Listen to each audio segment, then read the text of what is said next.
Over the weekend, I had the chance to check out the Splatoon Global Testfire beta. While it was short-lived, only containing 3 sessions, with each session only being an hour long each, I still had a blast. When I first hopped into the Global Testfire, I got to create a squidling, which are basically little humanoid creatures that can transform at will, which kinda reminds me of Animorphs. After creating a squidling, I was presented with a tutorial which taught me all the controls. The controls didn't take long to get used to, and before I knew it, I'd be painting and surfing all around walls in no time. The only real control issues I had lied in the camera. Like many recent Wii U games, Nintendo was really trying to push gyro controls. While this is the best I've seen them work yet, I was a little confused and annoyed with the fact that I couldn't use the right analog stick to look up or down. You instead have to physically move the gamepad up and down to look around. And you'll be pushing the Y button down a lot as well to recalibrate the gyro controls, which isn't fun during a match. However, Nintendo has stated that there will be an option to turn the gyro controls off in the full version, so I can't complain too much. As soon as I finished the tutorial, I was able to choose from one of 4 loadouts, each with their own primary, secondary, and special weapons. There's a splatter shot, a mid-range machine gun-like splatter, which comes with water balloon bombs, and a special ability that when charged, lets you toss unlimited water balloons for a limited amount of time. There is also a smaller version of the splatter shot called the Splatter Shot Jr., which works exactly the same as the splatter shot, but fires much quicker at the cost of a shorter range.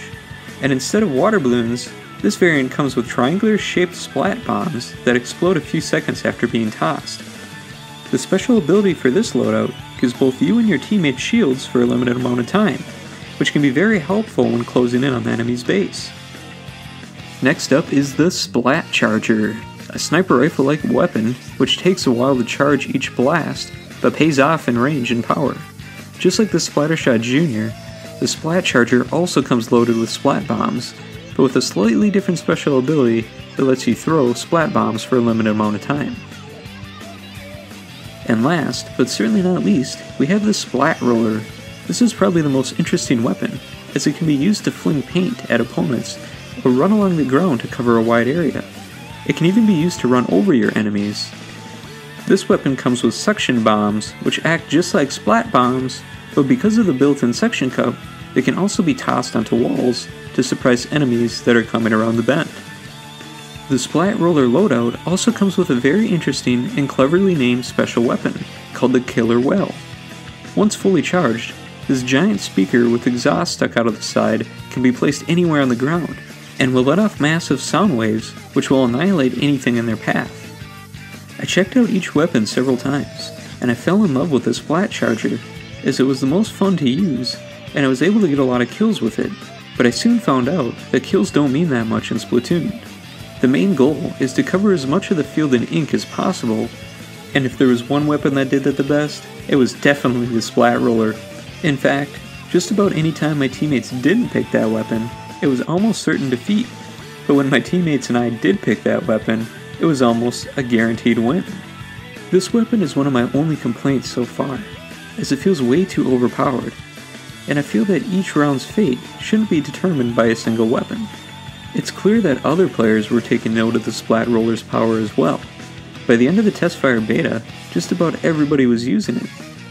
I really hope that Nintendo finds a way to patch this weapon before launch, as it's just too overpowered for Turf War in its current state. I should also point out that a cat named Judd shows up at the end of a match and declares the winner, because that's the thing. Another interesting feature is Splatoon's loading screen. While you wait for the map to load, you can play little 8-bit arcade games on the Wii U gamepad, which is a nice touch. And the game even saves your progress and carries it over to the next load screen. In the beta, there were only 2 available maps to play on, but they were both very unique.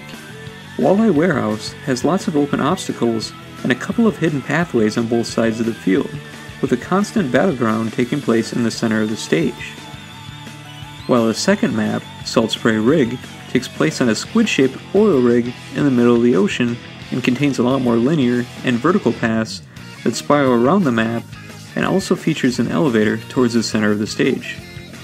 While both stages were fun to play on, I enjoyed Salt Spray Rig a bit more, since its vertical design allowed you to use different strategies and make good use of the splat charger, especially on higher ground. Overall, I had a great time with the Global Testfire, though I wish it lasted just a bit longer, as it was only available for 3 hours. If anything, it made me even more excited for the game, and I can't wait to check out all the other modes, maps, weapons, and gear when the full game launches on May 29th.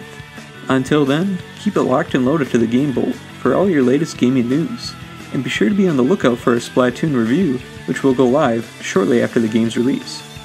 And with that said, it's time for me to bolt. See you next time, guys.